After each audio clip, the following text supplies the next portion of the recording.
Hey, what is going on YouTube? Today I am doing lapping on my valves. I recently got this head from a guy on Facebook on K20, the K20 group, and I bought it and it said that it had a valve job done recently. Looking at the valves, a lot of them do not look as though they've had a valve job done on them recently. So I went by my local parts store and got some valve grinding compound and a valve lapping tool. I think they were like maybe 15 bucks I spent on both of those. So I'm just going to be doing that today. I want to make sure everything is perfect when I build my engine. This is the first time I've done a build, and so I want to do everything right, 100% the right way, and go that extra mile. So I'm going to show you real quick how to do valve lapping. It's not very difficult, but here we go. Okay, so the first thing I did was, of course, wash the whole block, the whole head, sorry. And I've already painted it, the spots that I wanted to paint on, and everything's all dry and has no lube on it, so I'm just going to put a little bit of my semi-lube on the valve stem here so I don't mess anything up when I'm lapping them. When I disassembled the head, an important thing to do is to make sure you have all your valves labeled. I put mine in little Ziploc bags and labeled them according to their position. Have these two, of course, 1, 2, 3, 4, 5, and so on. Because you want to reuse the valve in the same position that it came out of. So, just want to make sure that sits in there good. Yep, it's happy. On this particular head, the intake valve is larger than the exhaust valve, and it's very easy to tell the difference. So, I'm just going to put a dab of the valve grinding compound on there. Kind of get it all the way around.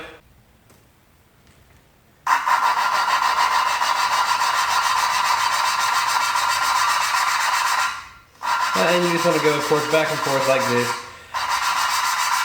and apply light pressure. You don't want to do heavy pressure on there. You're not trying to wear a hole in your block. You do that a couple times, and as you can hear, it's kind of loud.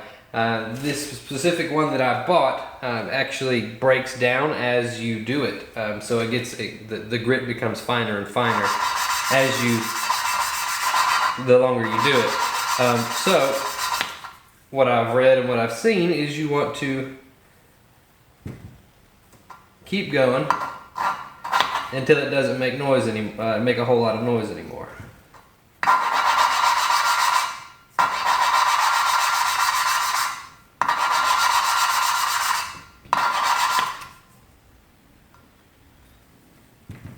And it's also important to get the right tool for the valves you have. Because as you see, if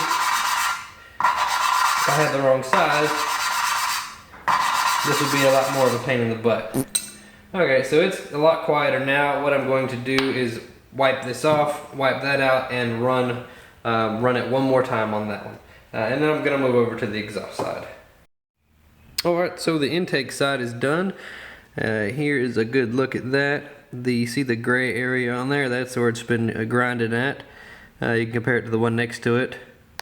And here is the valve. You see the gray area on there as well.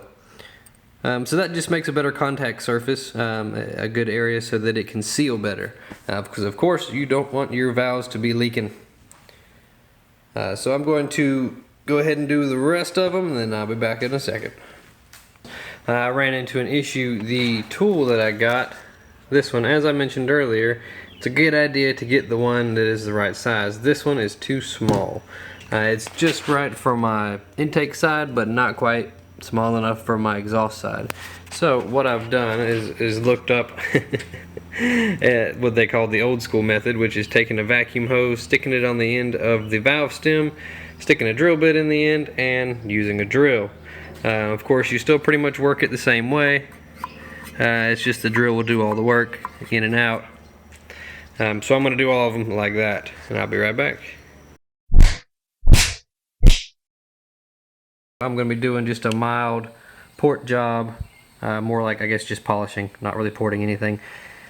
some of the casting imperfections in there. You see some of that stuff kind of looks like splashed in there. I don't know what that is, but it's going to be gone.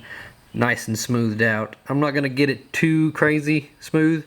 There is a little bit of stuff out there on the internet that says it will mess with the atomization of the fuel, if that's how you pronounce it properly. Nonetheless, like I said, I'm just going to smooth it out, get it ready.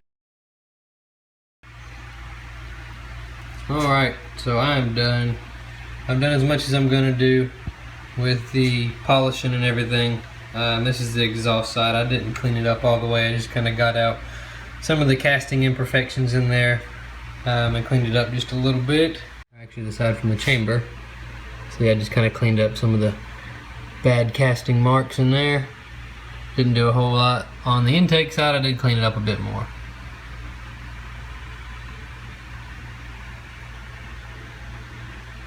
And of course I did the valve seats.